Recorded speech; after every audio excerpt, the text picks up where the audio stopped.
Good morning, guys! Welcome to Marikina, dito sa Kennedy Street. Ewan ko kung subdivision, nakalimutan ko.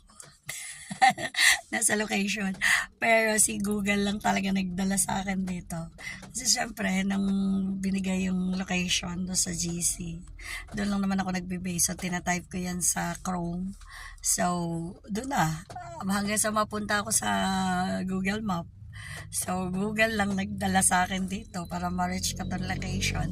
8:30 pa naman yung call time ko kaya nandito pa ako sa kotse. Actually, kanina pa ako mga 6:15 dumating. Naidlip ako. Sobrang pagod dahil talaga syempre pag nagda-drive ka from Las Piñas, BF Resorts Village to here, Marikina.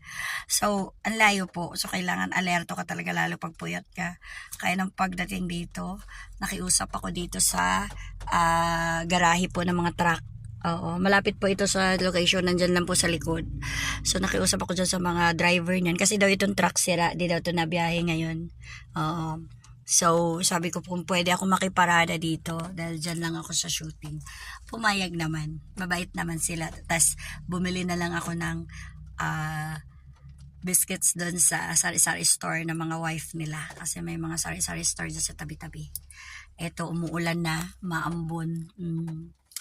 So, dito muna ako sa kotse. Kasi masyado pang maaga. Tsaka yun nga, naantok talaga ako.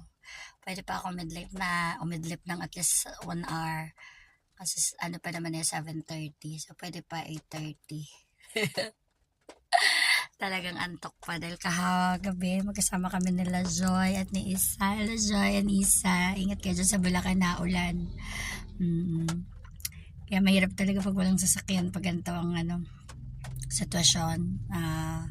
Nasa shooting ka, tas ulan. Hirap. Kaya okay talaga may sasakyan dahil safe ka lagi. Basta ingat lang sa pagdadrive. Yun lang naman talaga ginagawa ko eh. Ingat sa pagdadrive. Kaya kahit antok na antok ako, talagang ito, may baon akong kape. Tinimplahan ako ng bunso ko. Dalagalala siya, Mommy, sabi niya, are you going to shooting? Sabi ko, yes. Sabi niya, oh, you don't have sleep. Sabi ko, okay lang, I can. Sabi ko ganun. Tapos sabi niya, you want coffee, Mommy? Oh, sabi ko, yeah. Yun, ginawa na ako ng coffee ni Bunso. Black coffee, yung matapang, yung kaya kay paglaban. Kape lang ang kayang ipaglaban ako. Ewan ko lang sa iba dyan, char. Joke lang po. Kaya ito, kape ako ng kape. Black coffee na ako magkape ngayon. Hindi na ako uminom ng 3-in-1 kasi sabi nga nila hindi maganda sa health ang 3-in-1 because of too much ang artificial sugar, which is true. Kaya mga 3 months na black coffee na talaga ako. And then pag nag-Starbucks ako, syempre humihingi ako ng milk on the side, then ako na yung nagtitimpla. Pero sa bahay, talagang black coffee.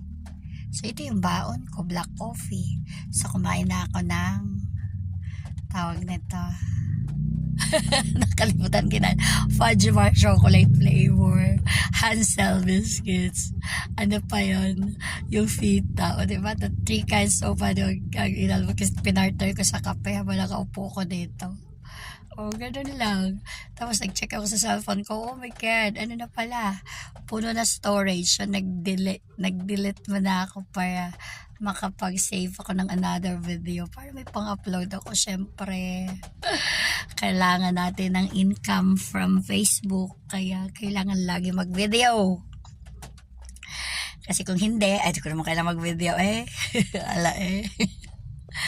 Okay guys, bye! Have a nice Monday. God bless po sa ating lahat. Ingat po't na ulan. Bye!